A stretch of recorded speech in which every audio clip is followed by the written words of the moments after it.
Celi here, and we're hanging out with the woman who brought out the good from her grief, actress, playwright Ngozi Anyanwu.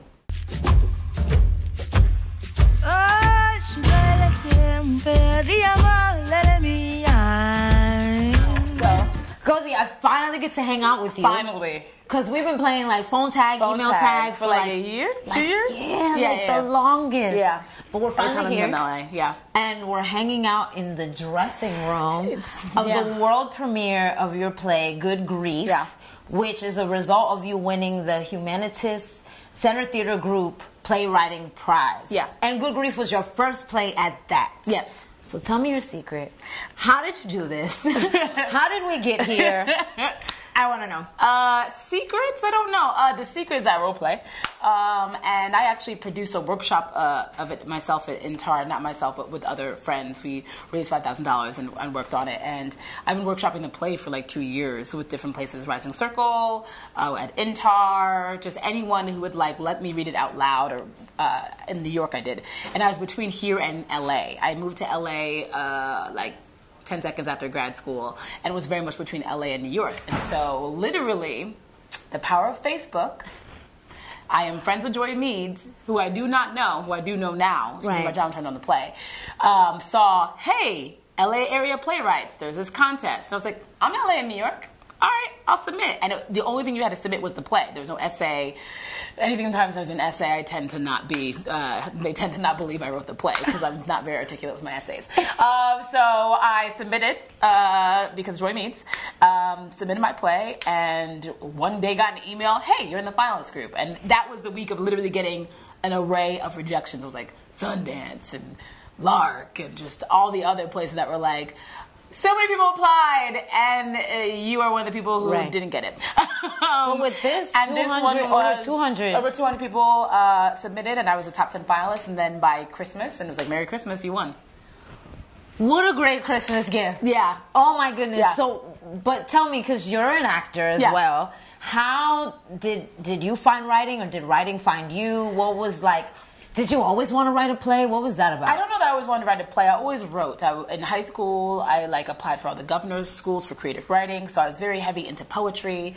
And I probably would have been a creative writing major, or probably like a journalism major, but acting kind of pulled me in. And then I was writing little monologues, just little things here and there. I had a group called the First Generation Nigerian Project with four or five other Nigerian women who also wrote or like wanted to write. So I've always written like monologues and scenes, but just never like a full-blown play. I had tried to write another play that now I've actually finished, which is probably going to be my second or third play, but I just had never finished anything. And so my third year of school, of grad school at UCSD, where you have tons of things to do, I wrote a play. Like, I have other things I have to worry about, and I'm in an MFA program where I'm doing everything else. And I was like, I'll write a play.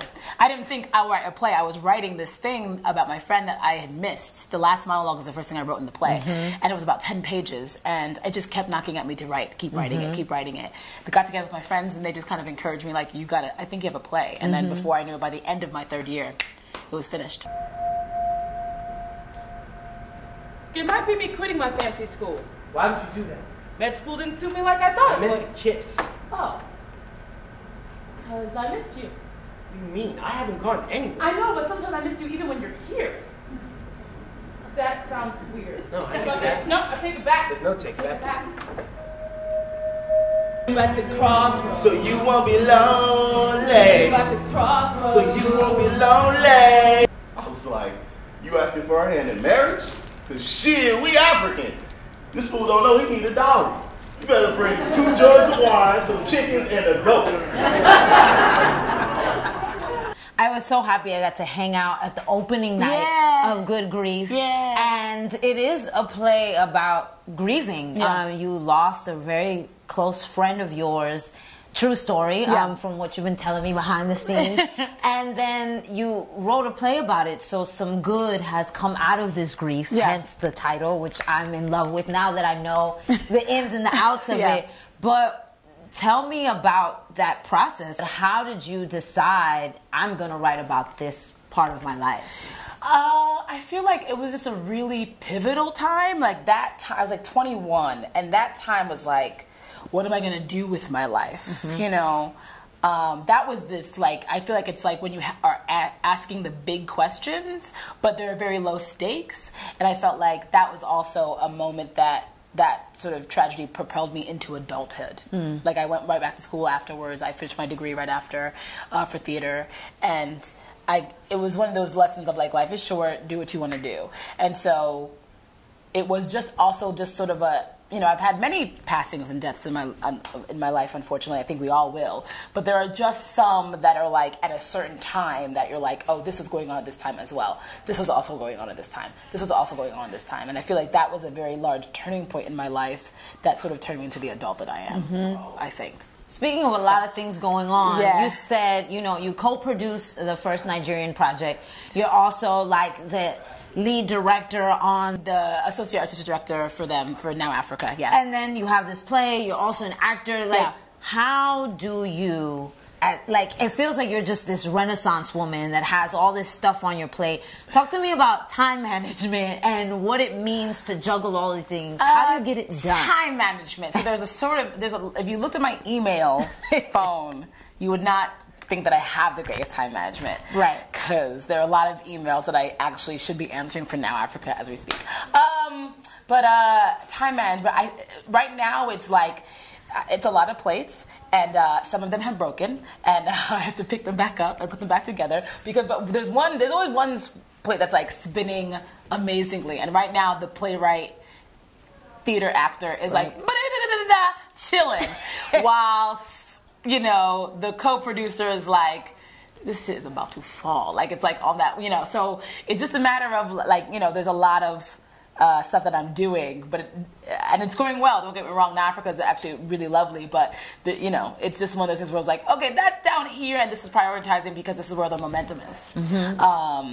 And so that's where I'm going towards now. And then when this closes, I got to get back to that, you know? So it's, stuff breaks a lot, and you just got to be okay with the fact that it breaks a lot. And then I'll pick up the Now Africa play, and then that will be spinning while it's like, and there'll be a time when the playwriting stuff is slow, or the acting stuff is slow, and then I'm like, okay, I got to be producer now, you know?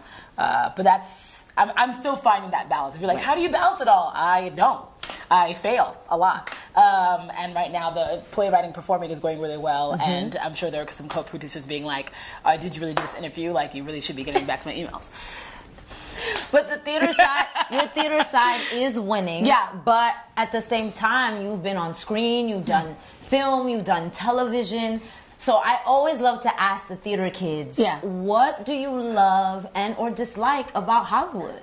I have not yet had a film or TV gig that has required this much of me as theater has. So I don't know that I can make a huge assessment like that. I tend to like film and TV because it feels much more chill to me. I like go my trailer, I chill, I do a couple of lines, I get fed really well. How much did you pay me for that one line? This TV thing's all right? But theater, much more is required of my soul, of my artistry. I have not yet had a part that's large enough for me to even, I think, make a huge comparison. Like right now, I don't know. I mean, right now, film and TV cannot compare to the feeling of doing theater. The money, on the other hand, like, can compare. And then you can funnel it to continue to do this. Exactly. Like, you know, but right now, like, I've never been the lead in a film. I've never been a series regular yet. I'm a recurring on the show on HBO, which is also a very cool process. But, like, I will say it didn't require, like, tons of my energy like this does, right? Like, this play that's, like, way too many words that I've written, you know. So it's not, at the moment, it's not comparable. As far as, like, I mean, theater's, that's what I'm trained in. That's what I know how to do. That's my baby. So until that much is required of me, I don't even know that I can make the comparison at the moment. And speaking of requiring of your soul, you have to transport yourself to the 20-year-old version of yourself in this show. And I feel like I'm the ideal 20-year-old version. The 20-year-old version that I wish I was. You wish you were. I was not this cool. I was not this articulate. I was not that self-aware at 20. I tell you, I feel like I'm sitting in your living room. Wow, throwback. Yes, throwback. Hey, I want you to be my throwback girl. You remember when I wanted to be a poetry major, right? I want to be the next Maya Angelou. Maya You remember what you said? Angelou. See, so you want to know why the cage bird sings? Where's your cage? I was not wrong though. It's the best advice I ever gave you. You told me to go into journalism. Broadcast. Representation matters, and here we're sitting in the home of this Nigerian family and these Nigerian parents, and you talk about those things about like the difficulty of choosing to be an artist and wanting to do certain things, and your parents kind of pushing you towards medicine and being a doctor. What was it like when you first told your parents in real time? This is what I'm choosing to do with myself. They were pretty supportive. They were pretty confused about it because they were like, acting, theater, but you're so smart. And it's like, actually, I'm not that smart. They had this thing in their heads where like I was like the straight A student, and I was like, I'm pretty average, actually. I'm a bright person, but I've just never found anything that I really wanted to work hard towards until I found theater. Right. And that wasn't until like middle of theater school where I was like getting straight A's. I was still pretty lazy, you know what I mean? So they were pretty like clueless about like what I wanted to do, and it probably wasn't until I started writing actually about being Nigerian and like that they saw that I saw them, and then they became even more interested. You know, before they were like, oh, this is the thing that she does, we don't quite get it, we'll figure it out when she goes on TV or if she gets a big Broadway job, like we'll care then, because you know, Nigerians are just very caught up in the culture is very caught up in the success part, and so if they can't see it tangibly, they're like, I don't get it. And then I worked on the First Generation Nigerian project, and we invited them. It was in a small place, small theater, little 60-seat place, and they were like, ooh.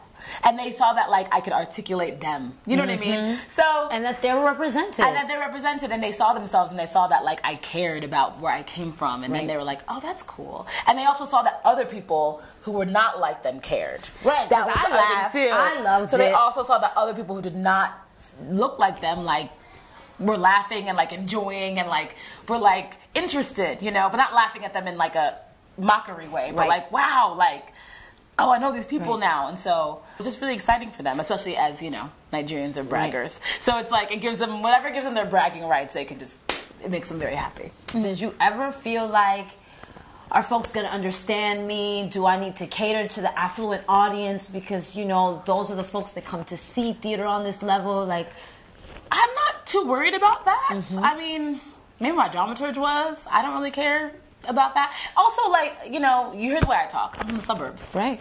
I grew up around white people. Right. Rich white people. Not rich, but like affluent. So I feel like I have multiple cultures in me anyway, right? So I'm like, you come home, it's Nigeria. You go to school, it's pretty white.